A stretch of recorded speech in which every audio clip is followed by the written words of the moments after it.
saw one of his works and I just bawled my eyes out. I asked, do you think he would ever do an album cover? Because this one means a lot to me. I love these little guitars. It's a bit of a flex, but I'm gonna go with it. I have a Guinness World Record. All right, Hunter, let's have some fun right now. We're gonna play Rock and Tell. This is like show and tell, but with rock memorabilia. I'm sure you have collected some cool things over your time in the music industry. I'd like to dive in with you. Yeah, I'm gonna start with that. This thing right here, this painting. When I started Wild Blue, which was my last album, it was the first time I had made an album that wasn't voting by committee. I didn't have a ton of people telling me what I should or shouldn't do. I knew that I wanted the album to feel like a certain way. I wanted it to be called Wild Blue. I wanted it to be about this. This is something I was going through. I knew I could write about it. I knew I could reach people who were going through it. All that said, the first thing I did was I went to an art gallery and I said, I'm gonna buy the first piece that just moves me. And I saw this guy, Scott Hill. I saw one of his works and I just bawled my eyes out. And I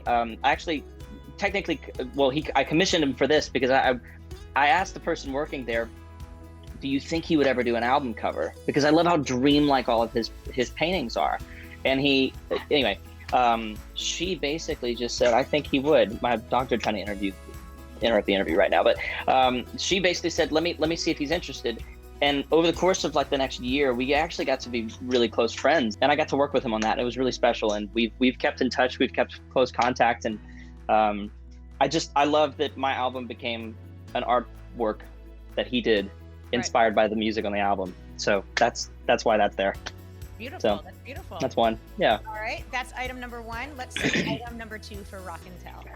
Item number two, and you gotta realize half my stuff's in Nashville still. So item number two, this is a 1958 Martin 5 size. I love these little guitars. I'm obsessed with these little guitars. I have a few of them. But this is one I found in Japan. We were on tour, and it just makes me miss touring and international travel. But those were some of the best shows of my life, man. Like going to a country I'd never been to, and people speaking a language that I didn't even know. I really, really miss international travel, but I also will never forget my first shows in Japan because they were singing really deep album cuts, and they loved everything on the album, not just the singles. And I think that just made me kind of appreciate my own music even more, because it made me think less single driven and more just as about a project. Yeah. So. I mean, it's so interesting because so many artists share that sentiment about international travel and how your international fans really do know the deep cuts. It's like they wait for that one date that comes around every 18 months when they get to see you, and they memorize your catalog, right? Yeah, it really makes you appreciate. I mean, you appreciate them before you see them. You're excited to see them, but when you're there in that moment, it's just 18,000 reminders of how special, it is that we get to do what we do, and that people find it and connect with it all over the place. And it's not, from all different walks of life and all different experiences, right? They're connecting. There's a common thread somewhere in the music that you're making. I don't know. It just reminds you of your purpose, and just keeps you humble because you're just a servant to the process. I'm just here to collect the songs that exist and try to make them the best that I can. But I'm just part of the process, and I love that I get to be a part of this part of the process. Yeah. But that's a really rewarding feeling, and just that honest connection with people is just really, really spectacular. Can you hold the guitar up for us one more time? Yeah. A closer look. Yeah.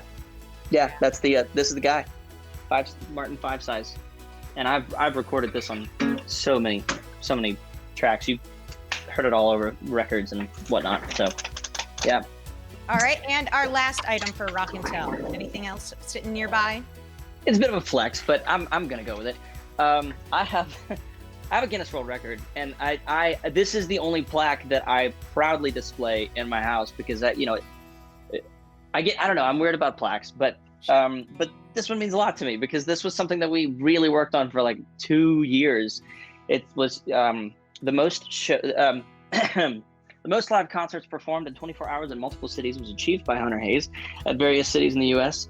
on May 9th through 10th, 2014. We did, 10 shows in 10 different cities, and we got to kind of raise awareness and talk about. We did food banks and drives and things for child hunger, and told people how serious of a problem that is here in the United States, and got to have great conversations with fans, and fans did their own food drives and food banks. And so it was really special. It was a lot of people working on a common goal, and I think I've never experienced anything quite like that. It was really, really spectacular, and I plan to break my own record at some point, so I'll keep you posted.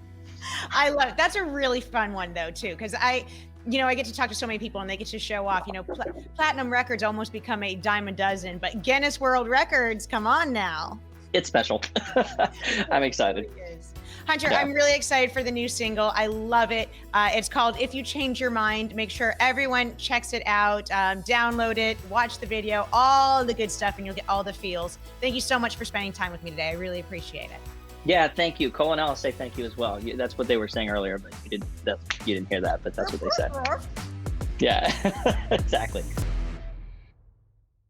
Hey there, thanks for watching AXS TV. Subscribe, follow, like, and do all the good stuff. And make sure you leave a comment below. I don't know, just let us know what your favorite AXS TV show is, or who your favorite bands are, and what artists you're into, or just say hi, man. I'd like to be told hi. We love hearing from you. That's the point, all right? Keep it coming.